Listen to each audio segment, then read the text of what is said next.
Osmanlı İmparatorluğu'nda 1912 yılında 2 milyon 100 bin Ermeni yaşıyordu. Bugün ise Türkiye'de sadece 60 bin Hristiyan Ermeni vatandaşı yaşıyor.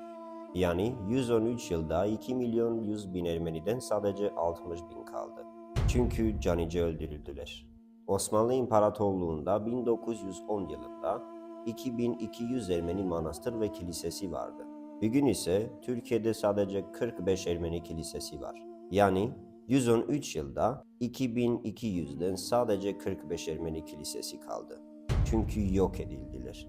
Osmanlı İmparatorluğu'nda 1914 yılında 2925 Ermeni köyü vardı. Bugün ise Türkiye'de tek bir Ermeni köyü var, vakıflı. Yani 111 yılda 2925'ten sadece bir Ermeni köy kaldı. Çünkü gasp edildiler. Türkiye'nin geçmişi Ermenilerin gözyaşı ve kanıyla dolu. Bunların hepsinin bir adı var. Soykırım, Ermeni soykırımı.